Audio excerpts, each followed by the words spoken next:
Welcome to the Music Hall in Fair Park. I'm your host, Amanda Stone, and we're here with one of the leads in this wonderful musical, White Christmas, Irving Berlin's White Christmas, and a resume that is just wonderful. Joseph Costa, welcome. Thank you, Amanda. It's a pleasure to be here. When Joanne Holt told me that we'd get to meet this morning, I immediately looked at your resume in the program, and I found out that you've done a lot of Shakespeare. That's and correct. I said to a friend of mine, oh, good, we'll be able to understand him. The Music Hall is a big house, and sometimes people mumble their way. So cutting your teeth and doing as much Shakespeare as you have, how does that help you portray the general? Well, excuse me, because as you know, I'm suffering from a little throat problem today, but it's a beautiful theater. I think it's the relationship of the auditorium to the stage that's the most important thing. It doesn't really matter if it's 3,000 seats or if it's 300, as long as it's designed in a good way so that the audience can feel the energy coming from the stage to them, and their energy flows back to the actors. And this theater does that, I think, very well. What's it like doing an Irving Berlin musical?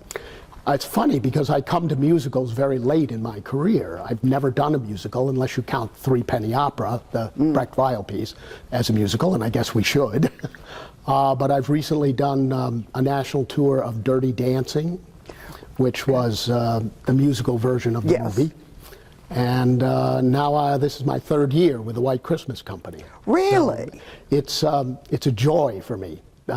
Because we're kind of a family, and I mean that sincerely. This year we're traveling with infants. We have a 17-year-old child, Meredith Patterson's baby, and we have Laurie DeFilippo's 6-month-old child with us. So we have children, and then we have old-timers like me.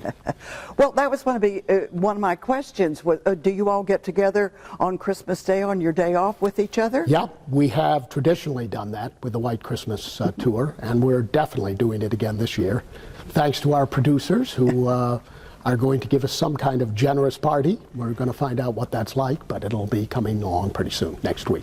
Excellent. Where are you from originally? I was born in Ithaca, New York. Okay. And I worked out of New York City for, 35 years. But my wife and I recently moved to Portland, Oregon. Oh, beautiful part. Beautiful part of the country. Yes, indeed. What drew you into theater? Well, when I was in high school, a teacher told me that it's best to try to find a career that will exercise you physically, mentally, and emotionally. And I think since my parents were in medicine, she was trying to steer me into medicine. But I found that being a professional actor does all of that. It exercises your brain, your heart, and the emotions, obviously. So. Did everyone try to discourage you? No, actually. When I was in college as an undergraduate, I got a lot of encouragement from teachers. Not because we didn't have a theater department. I was a history major. But a lot of my professors in college who would go to see the show said, you're pretty good at it. With General Waverly, how did you audition? How did you get the role? Through an audition. I went in 3 years ago when we were still living in New York, and I had tried to audition for it with the original Broadway production, but my agent wasn't able to get me an audition. And I think at the time they were looking for someone with more of a name in the industry. The first general was a lovely actor named David Ogden Stiers, who had been on MASH for many years. But I guess they ran through the celebrities and they came to me at last. It seems to me that General Waverly is a different character from what we often see in musical theater. How do you bring him to life in a contrasting way to all the singing and dancing? Well, the key to him, I think, is he has relationships that are important to him. obviously both in the 1954 film and in this stage adaptation of that film, he's a commanding officer in World War II who is in the mold of Omar Bradley. General Bradley was known as the soldier's general. And he was the kind of general who, even with 4 stars, would be under fire with his men. He wanted to be as close to the front as he could be. And it was, if you remember the movie Patton, yes, at one point the actor playing Bradley is in a foxhole with a soldier who says something pretty vulgar about his commanding officer, not knowing that the commanding officer is right there. And General Bradley says, "I agree with you entirely."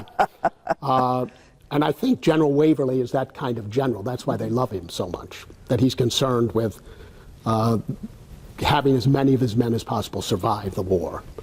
And I think a lot of the show hinges on the last monologue that the general has, where he's talking about, he's genuinely surprised to find out that the men love him. It never occurred to them that they cared about him that much. And I think the relationship with Martha is important too, because it's clear that they have a husband-wife type relationship that doesn't get cemented for the audience to see until that last scene in the show. I think it's wonderful. At intermission, I heard, and after the show, people saying we got to be the soldiers. Yeah, yeah. And so people felt invested in the production. And they get to be yelled at by General Waverly at the very top of the show.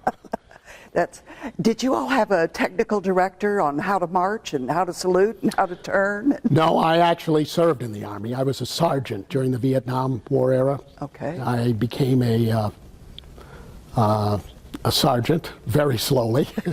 I was in the Army for 3 years, and from 1968, when I was drafted right out of college, until 1971, which was just before I went on to drama school. Oh wow! The relationships that you were talking about are so interesting because of the granddaughter, Martha, the people who come. Is that part where you go with that? Is that part of the script, or do you have to do a lot of homework to dig that out? Yeah, as you know, the book to this musical. I call it naive, and some people would call it corny. And many of the critics in the cities that we tour it to attack the show on the basis of the fact that they don't think the book is very good. While the movie script isn't all that great, but the audiences are coming because there's something about the story of White Christmas. There's something about the notion of doing something at Christmas time for someone that resonates with them. And of course they come to see the wonderful ensemble dancing and the great singing that we have in the show. But I do think that the general's speeches, especially the one at the end, is very well written. And I think all you have to do as an actor is be open to the emotion that's in that speech. And it kind of plays itself, and good scripts do that. They're like a road map. They say, oh look, this is the beginning, the middle, and the end, and it's crystal clear. I remember when Irving Berlin's 100th birthday was being celebrated, and I was reading as much as I could find about him. And I think being an immigrant as he was, and the songs that he has written, he's such a wonderful American and very 20th century. And I think you guys are really fortunate to be able to have that those characters and that whole ethos in the 21st century. Yeah, it's true. And I did not know this until the first year I was on tour with the show, but I believe Irving Berlin wrote White Christmas while sunning himself poolside in Arizona. And of course he also wrote God Bless America. That's right. So many show tunes, Count Your Blessings, which won an Oscar in 1954 in the movie and is beautifully sung by Jim Clow in the current production. So, Well, you all have, you just brought such wonderful fun to us. And, Thank you. And thank you for joining us here today. All the best as Thank you. we go into the new year. right. Thank you so much, Amanda. Appreciate it.